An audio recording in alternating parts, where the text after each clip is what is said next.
Hey everyone, and welcome back to another installment of My First Season. My guest today worked for Club Med from 2014 to 2018. His first season was in Club Med Turks and Caicos as a lifeguard. He studied recreation management at Santa Fe College in Florida, where he is from. And according to some geos he worked with, he is considered one of the 5 best rappers of all time. Please help me welcome Dylan, you son of a gun. How are you, sir? Everything okay? Doing good. Doing good. Thank you, Greg.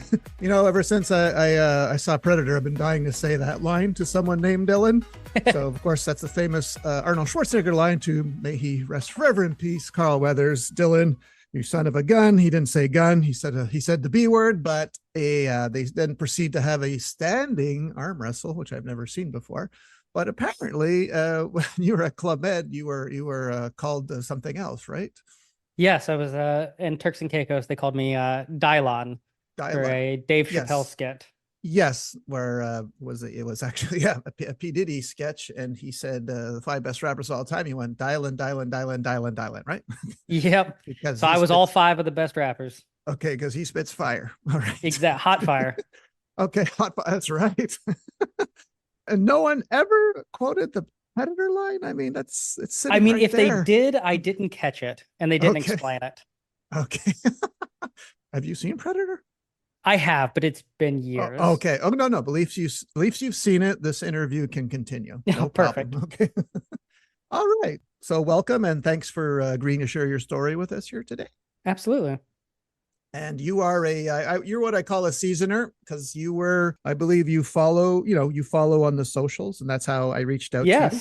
Usually it goes the other way, when I ask, but so thank you for saying yes. Okay. So we know Turks and Caicos your first season, but let's go back a bit. You were born and raised in Florida? Yeah, born and raised just outside of Jacksonville, Florida. All right. And prior to, I guess, graduating from Santa Fe College, had you heard about Club Med before? Yeah, I'd actually grown up going to Club Med probably since I was like 10, I want to say. We had vacationed at Club Med, just all the NAM zone ones. So Cancun, Punta Cana, Columbus. I did Turks and Caicos after I turned 18. And I had done Sandpiper quite often. It was kind of like our home away from home, being only a 4-hour drive from Jacksonville. We would do that for like long weekends, just little getaways here and there. So you were a teen club GM?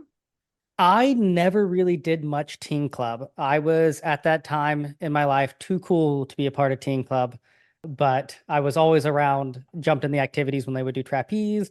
And back then, Sandpiper actually had a skate park where the trapeze currently is. And I remember doing like the half pipe and trying to skate around there and be one of the quote unquote cool kids. Are you saying when you were at Sandpiper, the half pipe was no longer there?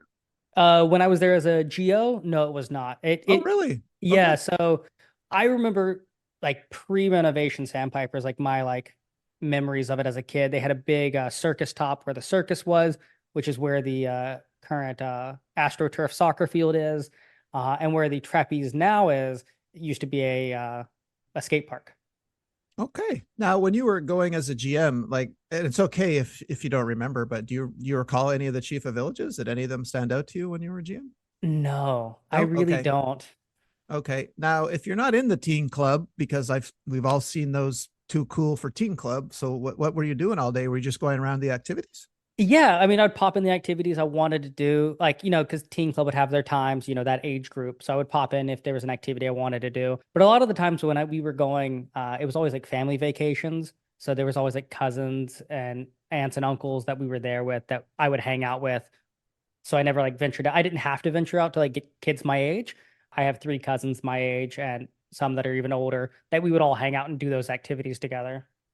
Okay. And now tell me about, originally when you went to Santa Fe College, you were there to study something else, right? Not recreation management at first? Yeah, I went to be for zoology to become a large animal vet. And so I was actually working at the large animal or their zoo there. They have a teaching zoo where you go for zoology degree. And that's what I started out as. Okay, here's the $1 million question. Did you ever put on one of those gloves that goes up to your shoulder? I did not, thankfully. Okay. I never got that deep into it. Okay, no pun intended. No pun But intended. but is that why? Because I'd be all on board to because I love animals, but the minute I see those videos, I'm like, "Ah, I don't want to be a vet after all." Okay, but No, you weren't scared of that? no, I wasn't. I had worked at some vet clinics here around me at the time, so I had worked with large animals, horses, cows. Never put the glove on because I wasn't obviously a vet at the time. I was kind of all on board for that. I thought it's like I growing up, everybody asked you what do you want to do for a living, so I thought I wanted to be a vet. I loved animals, so it just made total sense. But as I was going to school, I started to fall in love with the recreation side of things. Did you have animals like as a kid? Yeah, yeah, I grew up with cats and dogs, nothing exotic or anything like that. Okay, but no horses or cows. No, I Okay, never personally, but I had friends that did. okay, all right. Recreation management seems like you're getting ready to be a GO by enrolling in this program, right? Yeah, I did not know I was getting ready to be a GO, but sure enough was. I jumped into recreation management because I was working at summer camps, to help pay for college and stuff. And I just fell in love with that side of the hospitality, but like activity style of work and just fell into it kind of thing. We've had a few ex-GOs that worked in summer camp. So what was your job there? I worked at a 4-H summer camp, so it was a bit of everything. You kind of did anything from a science class to lifeguarding to like cleaning out things over the weekends. It was you did it all. There was 6 of us for a camp of 100 kids. Besides Meatballs, has there ever been a good summer camp movie? Yes, I There cannot has. think of the name though. Oh, okay. Who was in it? Uh, Zac Efron? I mean, yes, that was a great one as well, but I cannot. If I think of the name, I'll say it. But honestly, off the Okay. top of my head, I cannot think of it. I'm sorry. Okay. No problem. No problem. Is it fun working at a camp? I loved it. It's as I was going to college, I was like, this is what I'm going to do. I'm going to find full-time summer camp, which is near impossible to find because summer camps just run summer. And I was like, I need to find a full-time gig. Yeah, There are but full-time gigs, but excuse me, Dylan. I take offense at that because I'm in Montreal. Isn't Florida summer all year round? That's why we want to go there. Like, it is true. But I am in North Florida, which is a bit colder, and I would have been willing to what? travel. Yeah, What's colder? Like 90? I'm just it teasing. did drop it down. Okay, okay. 89, right? Okay. Exactly. Sorry. A lot of our people from Quebec fly to Florida every year. I don't know if you heard the term snowbirds. So Oh, yes. we lose a lot of Quebecers every year to Florida. Yeah, so some of them stay and some of them go back. That's right. Smart ones stay. Okay. Exactly. So in actually working at this camp, Club Med is kind of a lot of people say just camp for adults, right? So when do you get the idea to apply, or how did you apply? Yeah, so I was graduating college, and like I mentioned, some full-time summer camp jobs are far and few between. And so I didn't have any prospects out there. And having gone to Club Med growing up, I knew about it. And I was like you just mentioned, what is Club Med but just summer camp for adults? Although there's family villages, but it's just summer camp, but for everybody. And so I was like, well, that seems perfect. Let me put my hat in the ring and reach out there, just like I was reaching out to all the other summer camps looking for a full-time gig. And they reached back out and I had an interview. Was it in person or over the phone? It was over Skype. Yeah, it was a quick video call. And I don't know if anybody else had the same situation I did. They actually sent me a questionnaire. So I guess because I was doing digital when they typically would do in-person ones, they sent me a questionnaire, one of like a dozen lifeguarding questions, a dozen like childcare related questions, and a dozen land sports related questions, like fitness questions. And they were like, fill these out, like answer these questionnaires. And so like I assumed that was me applying for, lifeguarding, childcare, or land sports.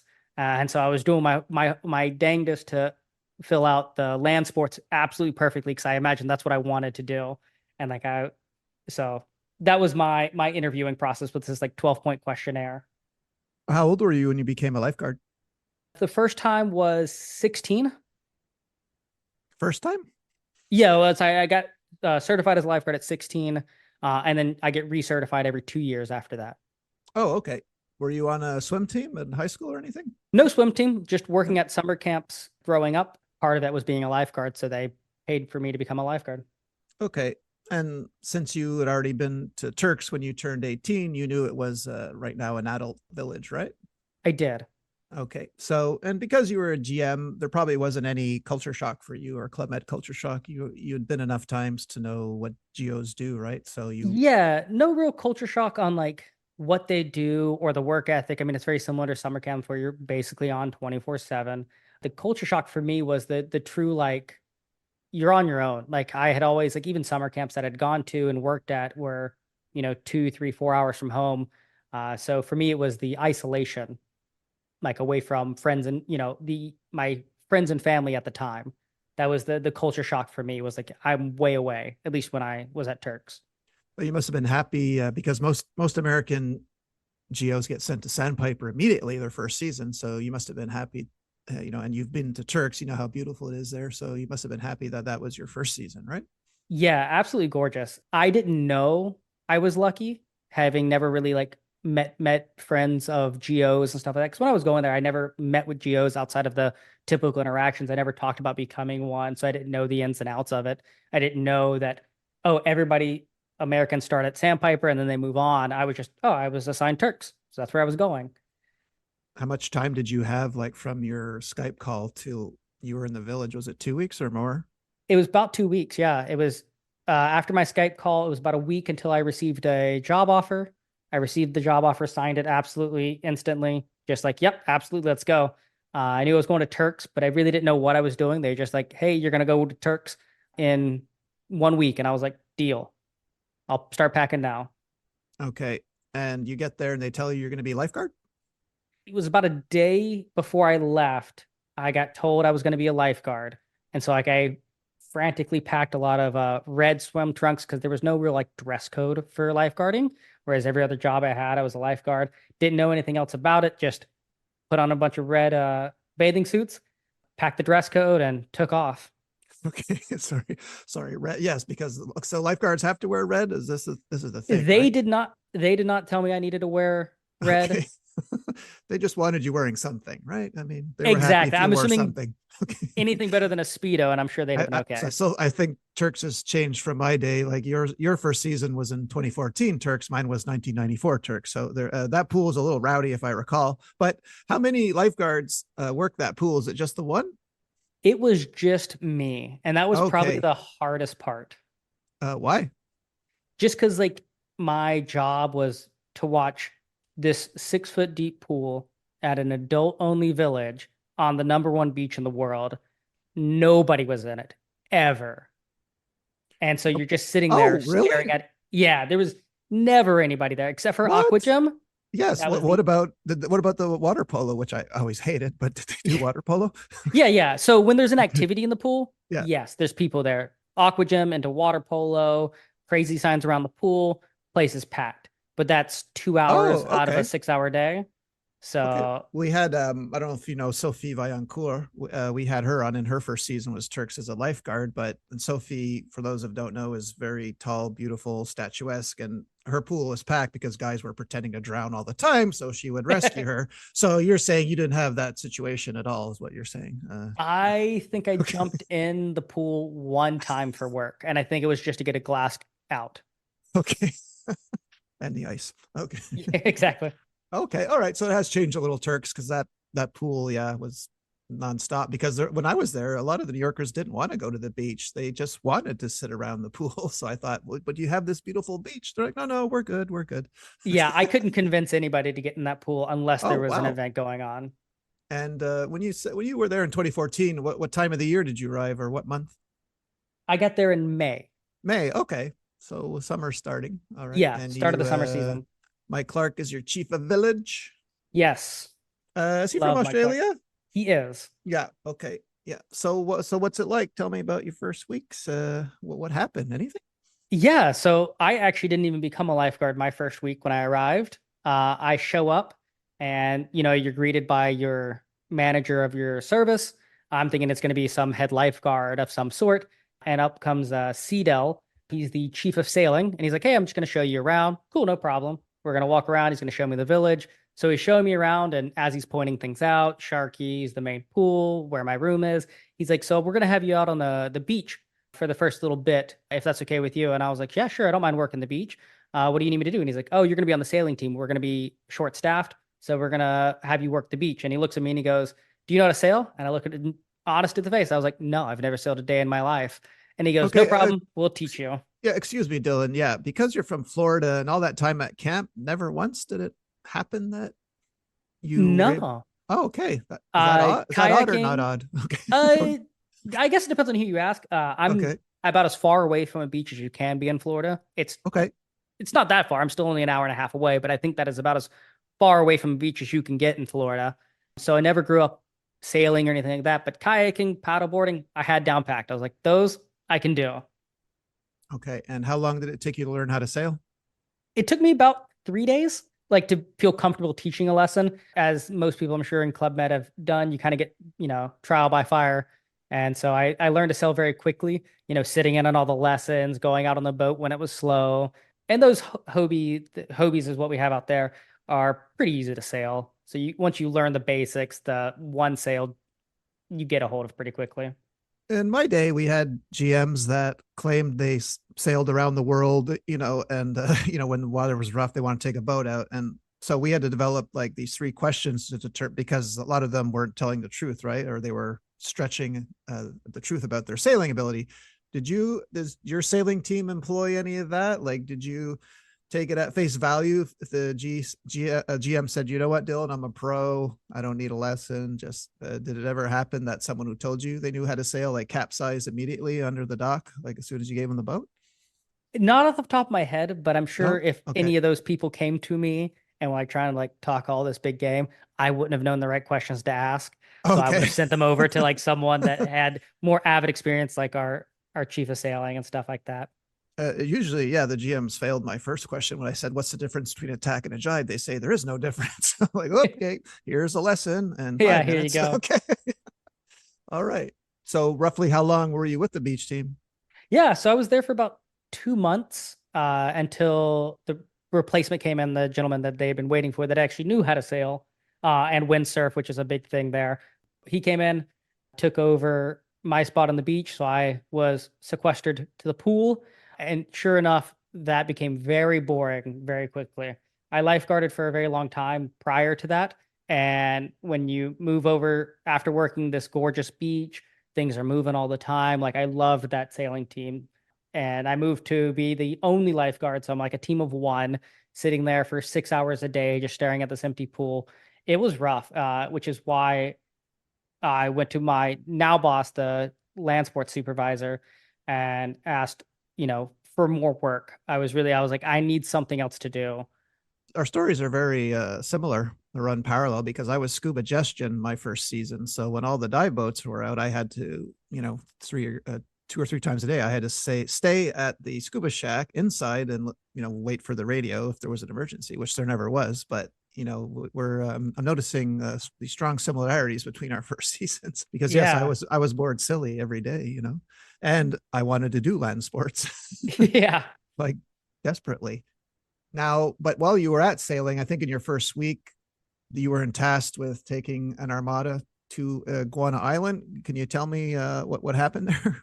Yes. So my first trip to Iguana Island, it's this big thing that Turks and Caicos does once a week. They go to the next island down. It's about a 45-minute sail. It's not really all that far down. You're right next to the beach the whole way, but you do pass a little inlet that allows boats to get through. And then you dock at this island. We bring a bunch of fruit and cookies so the guests can eat while they're there. And they inevitably always feed the iguanas, no matter how many times you tell them not to. And you just get swarmed by iguanas. It's this really fun experience for the guests. We love it because you kind of get away for a little bit. It feels like you're actually sailing. And while we were there, my very first time on this beach, where you blow the whistle, everybody starts recollecting, and one of the guests come up and goes, "Hey, I can't find another member of our party." And we're like, "Oh, that's weird. No problem. We'll walk out and get it." It's a small island. You can run the entire thing in like 5 minutes around the outside. And we start searching left and right for this GM and can't find them anywhere. So inevitably, we have to send the guests back so they don't start to wonder what's going on. We're trying to keep the typical facade of everything is going good. You don't want anybody to panic while you're out there on this island. So we load everybody else up, send them back, and we send the speedboat back. We've already radioed in. We have the scuba boat circling the island. It's a small island, so we can look around it. And so there I am, left on this beach all by myself. Very first time being there, first time, first week of being at Club Med, and I'm on this beach at the docking point. So in case this guest comes back to find us, that we would be there for her. So they're not abandoned. And that's when I knew. I was like, okay, this is a real job. This isn't just hang out on the beach all day, have a good time. And you get that realization real quick, like, all right, trial by fire, let's do this. We're here, we're searching the island. Inevitably, everybody was perfectly fine. This guest just was trying to make it back to us, or what they thought was back to us, and swam across a canal because they could see buildings on the other side that they thought was Club Med, and ended up at this other village, who then radioed over to us, and we went and picked her up on the speedboat. And yeah, so that was my first example of like, what, oh, okay, this is a real job. Okay, but that GM who was supposed to stay with the group just wanted to swim across, the channel, Yeah, right, to see. Okay, what was it up, was right? it was never part of our safety briefing prior, but it is definitely part of the safety briefing after that effect of, Well, hey, yeah, you didn't swim to get to this island. Don't swim to get off this yeah, island. exactly. We will Just when sail you, you home. I promise you yeah, that. yeah, just when you think, things should go without saying, no, there's always something that should There's be said, right? Okay. Yeah, dealing with the number of people you deal with at Club Med, you realize that rules are there for a reason, even the ones that seem redundant always have a reason, or someone that made them be a part of the safety briefing. Yeah, exactly. So with your time at Turks from roughly May to November 2014, what else can you tell me about your first season? Yeah, it was probably my most like experimental season. One of the great things about working for Club Med is they love to teach you other things and love to cross train you in more things, because the more you can do, the more valuable you become, the more things you can do, the more villages you get to go to, because your repertoire is bigger. So I took that season as my opportunity, because I had so much free time just sitting at the pool all day. Was anytime I wasn't there was working something else. So I learned how to run aqua gym and run other land sports activities, so I could potentially on my next season be a land sports geo.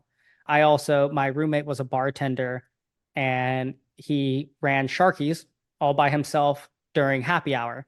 And I could always see that he was always swamped when the village was big. So I asked him, I was like, hey, do you mind if I jump back there and help you? I was like, I know how to make a rum and coke. I know how to make a vodka soda.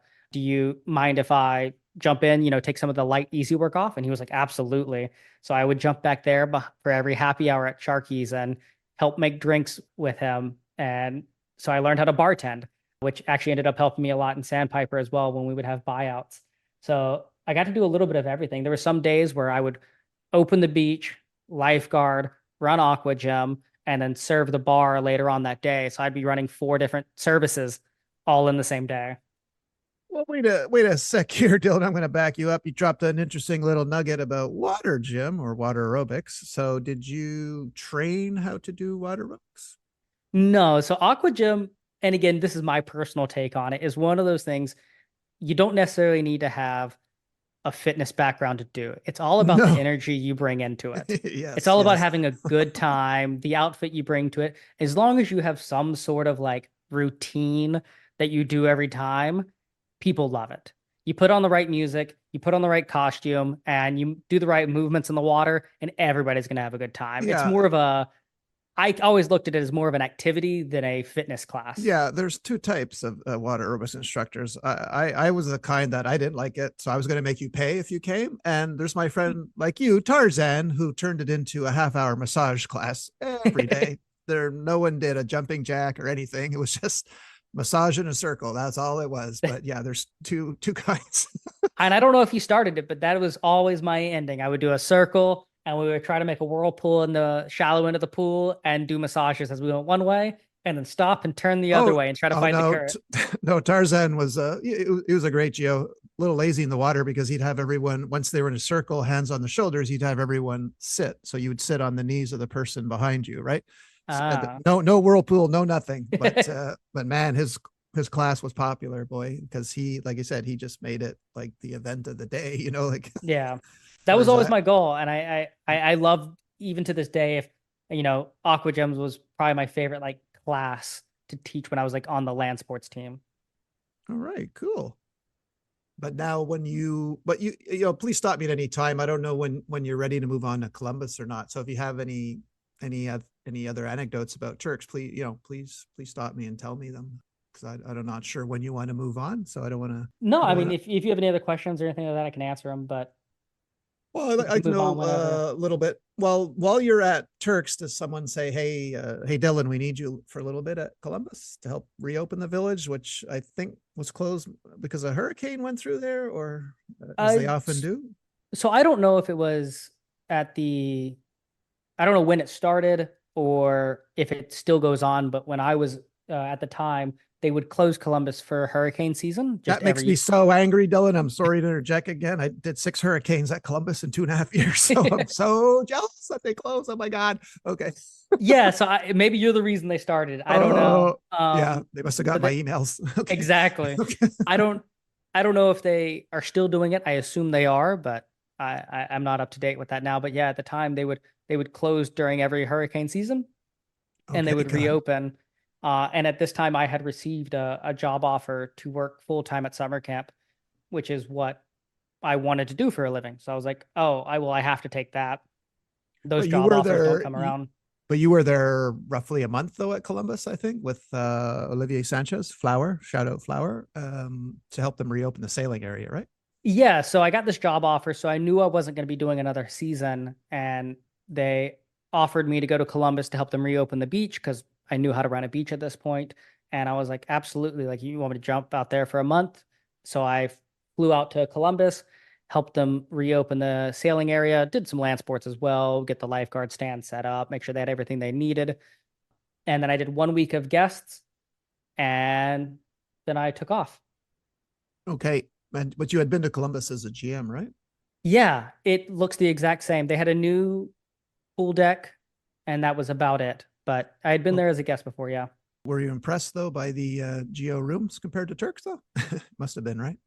They were nicer by all means, but they were so far away. So a Yep. lot of the lifers that do Columbus for a long time all have the bike, or they get the Yes. bike from the previous team member.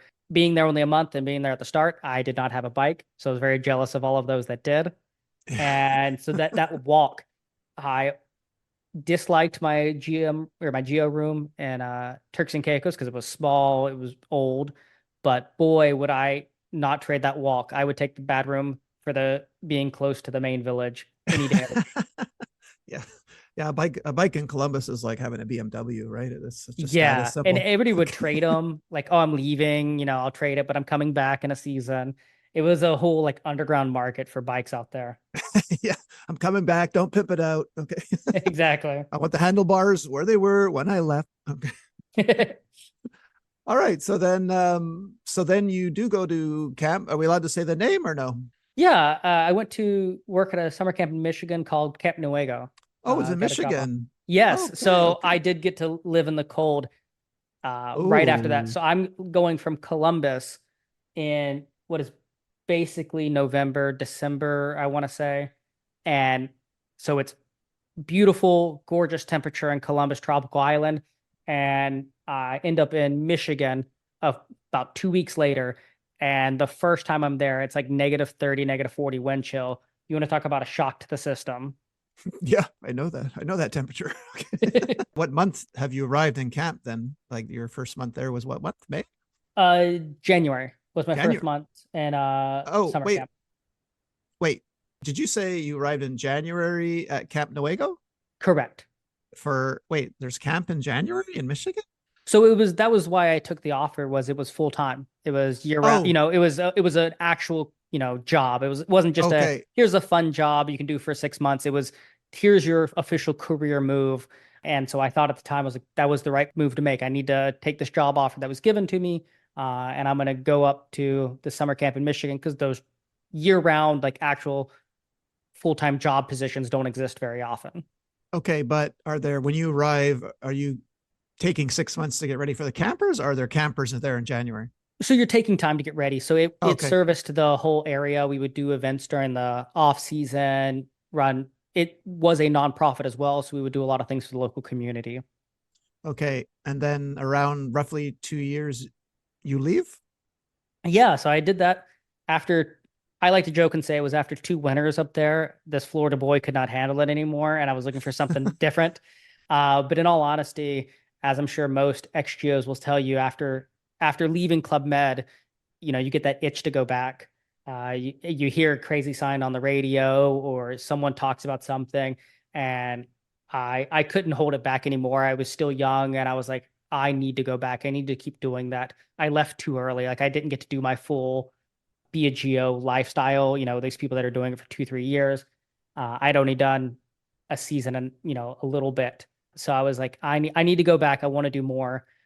And it happened to be my chief of village, Mike Clark, and Turks and Caicos was the effector now for the North American zone. And so I'm friends with him on Facebook. So I reached out to him and I was like, hey, I'm, thinking about coming back. Is there anything available in the next season? And his response to me was, can you start tomorrow? And I'm like, whoa, whoa, whoa, whoa. I'm in Michigan. I still have a job. I need to, put in my notice. So I put in my notice, and not less than a month later, I was driving back down to Sandpiper to start my first official season as a sailing GO. Okay, hold up. So yes, we said you're from Florida. So did you drive from your home in Florida to Sandpiper? Yes, How long does that uh, take? 4 hours. It's 4 hours. it's not a long drive. It's not a short one, but it's definitely not long by any means.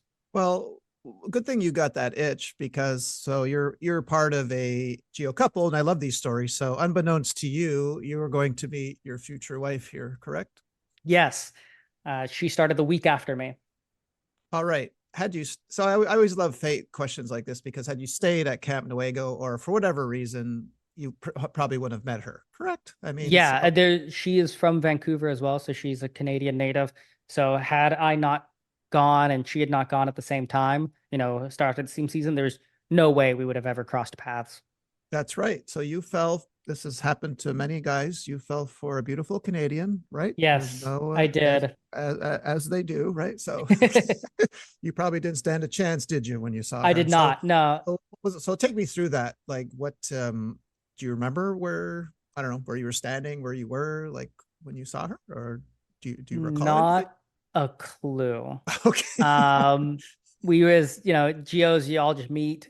She started a week after, and I was this weird, like, first time geo that like I hadn't been there for 2 years.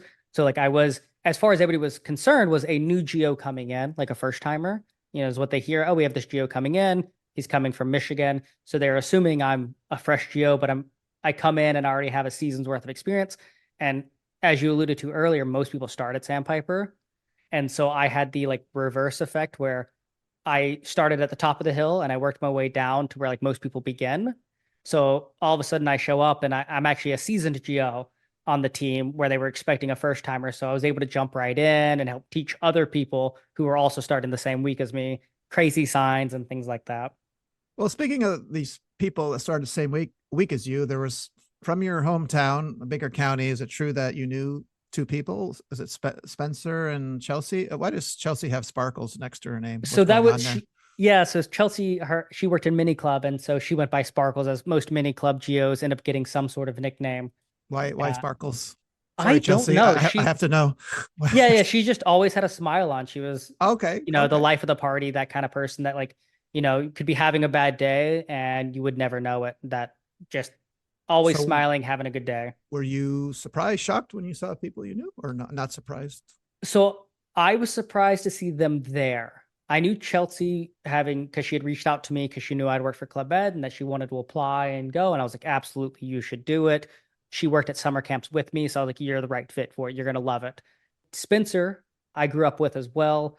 He started Club Med the same time I did in 2014, but he didn't take a break like I did. So I didn't know where he was in the world. I think he was in Sheraton or Benton, one of the Asian zones last time I had talked to him.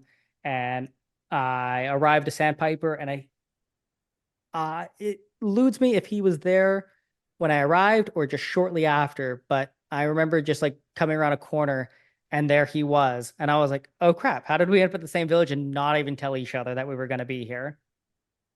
Well, I have another question. How did you wind up in Baby Petite Club? Because this is your job here now, right?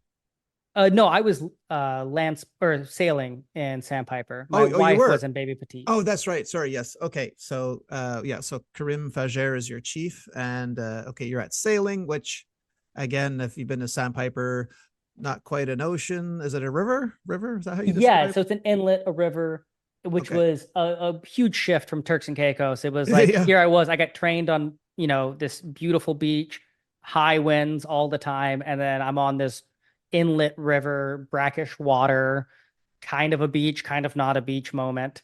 But it was great. I loved it.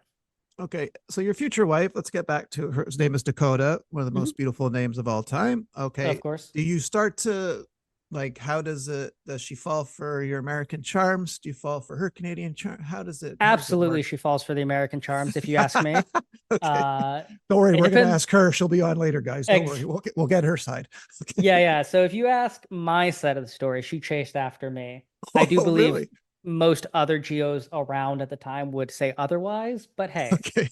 this is All my right. story. What's your trick? Sense of humor, good dancer. We got it all. What? Yeah, I'm a great dancer when it comes to crazy signs. Put me on a What? dance floor without a Oh, crazy sign, and I can't do okay. anything, but And you put me on a dance. are you going to go on the record as your favorite crazy sign is something called Juicy Wiggle or the Madison? What's going on there? Yes, so my What is favorite crazy that? sign is the Juicy Wiggle, which is a LMFAO song, but the crazy sign, as most Ah, older geos would know, is the Madison. okay. So when Dakota sees Juicy Wiggle, that's it. She's done. She's like, I'm Absolutely. gonna marry that guy. And And so fun fact, because she yes, liked it so much, it was actually our first dance at our wedding. no, We really? started off with a slow song and we had our DJ remix it into the Juicy Wiggle. Did he do the needle scratch when it changed from Absolutely. slow? Okay, excellent. And did everyone else join you like on the dance floor? Like, or was it just you Yeah. two? Okay. So we got married probably 4 years after we left Club Med. Okay. And so we were still very close with a lot of our this season, the Sandpiper season of GOs. We probably had 30 plus GOs there, all My ex GOs, God.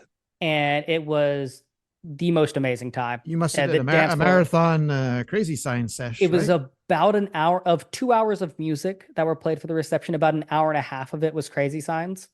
I handed Okay. our DJ, like, here, these songs have to be played. I don't care what order, I don't care when. I would suggest doing them in clusters. I was like, but these have to be played. And sure enough, about an hour and a half worth of crazy sounds got played that night. And it was the dance floor was packed the whole time because we were all XGOs. And so we all knew them. They were all like, dear to our hearts, just remembering the old times. It was a phenomenal time. You stayed roughly a year, right? Like at Sandpiper, I believe, like Yeah, so I November to finally got November. so I finally got the official like Geo life. I didn't do just one season this time. I did the full, you do 2 seasons at one village and then you move on. So we did 2 seasons at Sandpiper, and towards the end of the second season, me and Dakota were talking about what our next season would be, where we would go. We would like to go together, but we know that Club Med doesn't always just tell you, agree to accept your terms of where you want to go. But we did get lucky and we both got assigned to Ixtapa, Mexico. Me as the chief of sailing, and her on mini club. Okay, so she moves up from Baby Petite Club. Yeah, because baby Okay. petite, I'll let her explain, but like isn't a common thing. Most villages only have mini club. They don't actually have Yeah, baby. yeah. We've had a few people that worked Sandpiper Baby Petite Club. And one person in the 80s was just in charge of making puree. She was called Geo Puree. That was her job, like Oh in the late wow. 80s. Yeah, she wanted to do it. She just wanted to puree vegetables all day. I said, that was a Hey, job. She said, to yes. to each their own, I guess. Yeah, yeah. Well, it was the 80s. It was a crazy time. So you're a package deal now. You go to Ixtapa in 2017 with Jose Luis. I think his first season as chief of Yeah, it village, was right? either his first or second season, but I believe that was definitely his first village. I can't Okay. remember what exactly time frame he started, but I believe that was his first season. All right. Then you spend about November 2017, April 2018, Ixtapa. So other than, I know you have an interesting story about an American crocodile. Okay. Yeah, yeah. I So I thought, was the sh- Yeah, Go please ahead. go ahead. Share this Oh yeah. story. Yeah. Yeah. So I was the chief of sailing there. You work really closely with the locals at that village because there's a boat that takes you from Ixtapa to Ixtapa Island, which is the island that's just, 400 yards off the beach. And so the locals work it. It's the same ones that work there. Anybody that's worked the beach there probably knows these people. And next to it is a crocodile preserve. And they're American crocodiles. They have a fence up so they can't get out. But when there's big rainstorms, occasionally the big ones get out. And so you have to close the beach until someone can come collect them and take them back. But when the fence, rots away, as fences do in saltwater, the small ones can slowly get out, little 1, 2 footers, little baby crocodiles. And so these locals that we worked really closely with would always just run out there and grab them, tape their mouth shut, take them back to the preserve and put them back away. And I had been there as the chief, the FA of sailing for about 4 or 5 months now. So very close. We're good friends at this point. And a little baby crocodile comes swimming in the beach, and so we have to shut down so that it doesn't bite anybody, so no kids get injured. And they're like, hey, FA, your turn, time to show your ropes. And as the team does, they always root you on, like, yeah, your turn, Dylan, go, you got this, you got this. And so here I am wading into the water with a towel to grab this baby crocodile. And I looked at it, and it looked at me, and I said, hey, here's the deal. If I can grab you, tape your mouth shut, you got to go back to your parents. But if you can touch me with your mouth, I'll shut the beach for the day. You can have your play in the village. And then at some other point, we'll have someone else come out and grab you. And sure enough, it went down to the bottom, was just sitting on the coral. And I made the rookie mistake, as most people do the first time they go to pick up a crocodile, of not putting my head in the water. And so the reflection of the water, I thought the crocodile was in a certain location. In reality, it was a little bit closer to me. So when I went down to grab it, I was too far back behind its legs, and I could feel it was squirming way more than it should if I was close to its neck.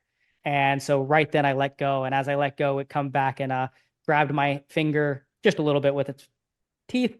I throw my hands in the air. You could see this little drop of blood come down, and I was like, beach is closed. And the whole beach starts erupting in laughter. And there I am, just the joke with the town for the day, about how I got bit by this crocodile and had to close the beach.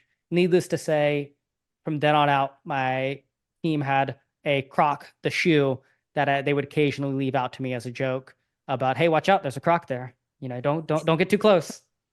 Okay, let's just go over the length of this thing again, so people don't get the wrong idea. How long Oh, would you yes. Oh, I say mean, this croc was in feet? 1 foot, 2 feet? I mean, I don't know how 2 feet would have been a less. maximum. Okay, so it's a It was baby, right? truly just a baby. Yeah, Okay, I may be from Florida where there's alligators and crocodiles all over the place, but I'm not crazy enough to stick my yeah, hands in the and you're not. water. Yeah, you're not one of those guys that wrestles crocs on the weekend in Florida, right? You're Absolutely not. not. Okay, okay.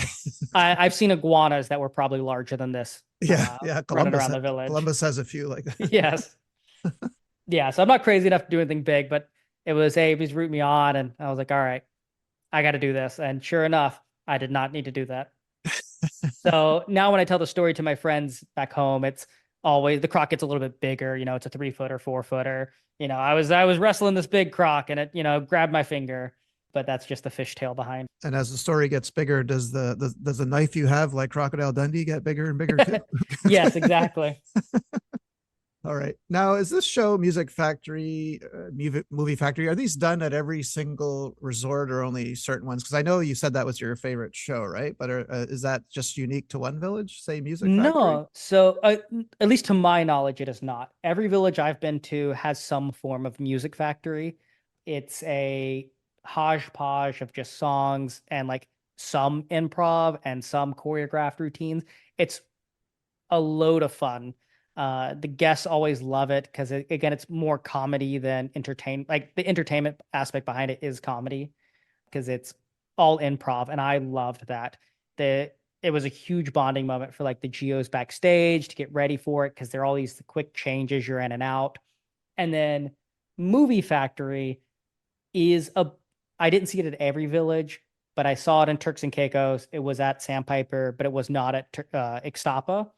And I love that one specifically because it has the same feel as Music Factory, where it's all improv, some choreographed, like, hey, we're gonna do this, but like how you get there is different. But the stick behind that one to make it different than Music Factory, whereas Music Factory, you have, let's say, 20 GOs to run these 60 songs. So everybody has 2 or 3 songs that they're in, and it's fast changes between them. The stick behind Movie Factory was always there's 6 or 7 GOs to do 60 movies. So you're in this black onesie, and your costume for each one may be a wig, and you may take it off and put on a jacket on stage. And so it's this like hectic improv, but yet somehow choreographed routine that just hodgepodges its way into being this like actually fun show for the guests. And did you have a role in the Music Factory? Like, and if so, what did you perform? Oh, I couldn't even. I've performed a lot of routines that I couldn't tell you any specific one. Like, I Okay, so was you anything weren't from. like you weren't lip syncing to like George Michael or something, like because I've never seen the show, so I don't know Oh yeah, what numbers. it's yeah. Like I'd lip sync to like Bee Gees Oh, or okay. Journey and things like that. Like I have a really good photo of me solo riffing on this fake guitar to the Journey guitar solo. You Don't stop people would believing. be, yes, don't stop believing, of course, Okay, nice. I'd like to see that photo, please. absolutely. And people would come out as, sorry, I cannot think of his name. He's the famous guitarist. Wow. Sorry. Which one? Jimi Hendrix, or later than Jimi Hendrix? Stevie Ray Uh, Vaughan. I want to say it's not Scar. What is his name? Oh, Slash Slash. That's from what it Guns N' is. Roses. Yes, Guns Yes. N' Roses. So we would have a group come out as the Guns N' Roses band. So you'd have the guitarist, and he would come out in the full, top hat, fake cigarette in his mouth, long black hair. I loved it. It was so much fun. It's just the ability to be like be improv, be throw your own personality into that character. I loved. Nice. Very nice.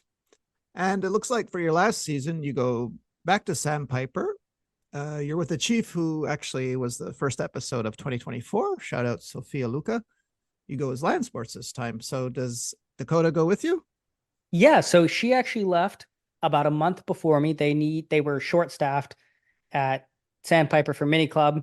She being a very experienced mini club person at this point, they called her back into Sandpiper. We had worked with Sophia before she became a CDV. They called her in, said, "Hey, we need you." So she left. I was at Ixtapa for about a month, and then I got a job offer to be land sports. And so knowing that at the time, the thought process was, well, to become chief of sports, you need to know both. I was like, I need to take this opportunity to do land sports. I now at this point have been sailing and chief of sailing. So now it's time to do land sports so I can learn that side of things. Do you like it? I loved land sports, probably my favorite position. Like I love being able to hang out on the beach all day, but the freedom that you get with land sports, being able to be around the whole village and meet basically every guest, because even if they're not part of the sport you're running there or the activity you're running, you're meeting them in passing. And this is when I got to really shine at my aqua gym routine. I got to like really invest into that aqua gym character. I would bought tights, and I would come out as like full LMFAO golden tights with like a bright pink shirt, big afro. I loved it. Nice. Okay. Is it near because you spend about, April to October 2018. So I guess near the end, you have to make a decision. You're probably getting closer to Dakota. So I guess you guys have a decision to make, right? Yeah, so at this point, so in Ixtapa, we had the same room. And so the same thing happened at Sandpiper. So at this point, we've been living together for a year, let alone the year prior where she was 2 doors down from me. So basically right next to each other. And we're starting to get serious and we're talking about future things and not saying that you can't make a life living at Club Med, but it was that hard conversation. Like, if we want to make this work, what are we going to, are we going to try to make this work in Club Med or are we going to, you know, say our goodbyes to the Club Med life? And ultimately, we decided what was best for the two of us was to leave Club Med and start our, everybody always says, the real world life. Not saying that Club Med's not the real world, but it does have some sheltering aspects to it. So we decided that we were gonna step out and join the real world as a couple. And that's why we were like, hey, let's just not sign our next contract and go on. And now, so you mentioned, yes, you got married, had a lot of XGOs at the wedding, but whose idea was it to get four goats? I have to know. So it was her idea, Ah, and it was okay, said as a joke. okay. She jokingly mentioned it, or, to me, and then we jokingly mentioned it to the family that, hey, since we're leaving Club Med, we have to get goats. She grew up in a city. I always wanted goats going up because I loved animals, which is why I went to school to be a zoology, full circle it.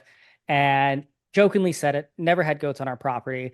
And about a month later, we were talking to the family, because we were moving back into the area that my family lived, and they were like, "All right, so we figured out how to get goats. If we parcel the land like this, we can put them here. We can put their barn here." And I remember me and Dakota looked at each other because we were on speakerphone in my car, and just out of the shock of like, we weren't really serious, but like we are now serious about getting goats because we wanted goats, but we were saying it jokingly. And so now we have four beautiful little Nigerian dwarf goats in our backyard. Nigerian dwarf goats? Oh, Nigerians. so they They're a stay, mix they of, stay, they stay, that was the ones that stay small? yes, they're about kneecap Oh, height. they're cute.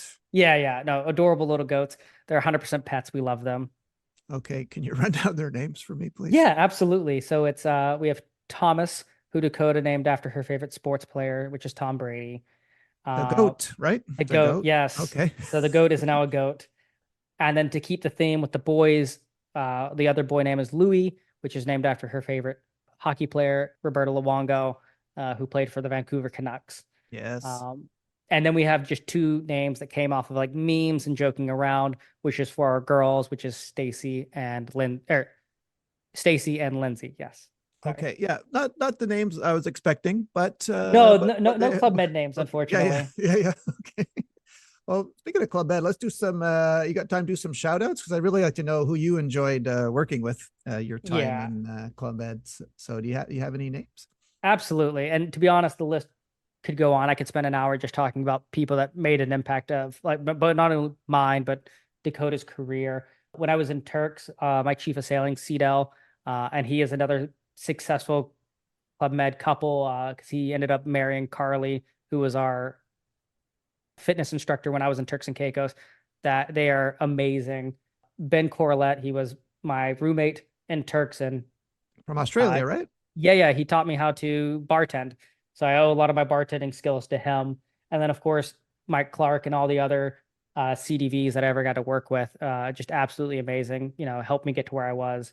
And then DJ Dre, um, always kept me dancing out there on the dance floor. I loved him. Other shout outs would be like Adam, Carson, Uncle Larry, DJ TJ, Maddie Hannah, John, Justin, and Lindsay. Uh, just everybody out there that's ever made an impact that I got to hang out with. We went out and hung out after hours. I couldn't thank them enough. The 30 plus GOs that ended up at our wedding, Rachel and everybody. It was Ethan and that whole LA crew. They made the wedding great, and they were invited for a reason, and the reason was because they made a big impact. So if you're listening out there, thank you guys so much. You mentioned Hannah. It's not Greg Hannah, right? There's another Hannah. No, no, Who's who's Hannah? Hannah's Circus Geo. Hannah Speaks. It Okay, was Spiegler. Yes. Spiegler. Yes, Now, I always say her name wrong. I'm sorry. no, it's okay. Now you mentioned Uncle Larry. So in case there's some 90 Geos listening who knew Uncle Larry, yeah, because I don't believe Dylan knew who Uncle Larry was. So I explained he was a GM that lived at Club Med for years. So this Uncle Larry is not the same because our Uncle Larry's dearly departed, but Uncle Larry you said is a very young guy, and you're not quite sure how he got this nickname, Uncle Larry. Yeah, Uncle Larry. I'm not sure how he got his nickname. He was just became Uncle Larry. I don't know who gave it to him or when, but this man he was your crazy uncle that, always was the life of the party. And so that's how I guess he got his nickname. Oh, Uh, he- okay. So he's that uncle that riles up your kids and then leaves, right? He's that uncle, exactly. right? Just Okay. the life of the party everywhere he goes. This man Okay. started on the sailing team having never even seen the ocean and excelled at it. Really? So you throw him in an area and I can promise you he'd succeed. Where was Uncle Larry from? Is Where he is he from? from? Is he from the States? Yeah, yeah, from the States, Okay. landlocked state, but I Okay. cannot remember exactly which one. So you had never seen the ocean, and that was his first. No, it was Okay. his first time. It was great. All right. right, cool. Is there anything that because you had been so often at Club Med as a GM and a GO, is there anything you miss now about Club Med? Working there, being there? Yeah, if I could, if it made logical sense, I would go back in a heartbeat. I miss that camaraderie, that here are these people that you've never met in your life, and in less than 2 weeks, you're calling them family. That aspect of just being able to throw a bunch of just people from not only just around the states in America, but you're talking about around the world.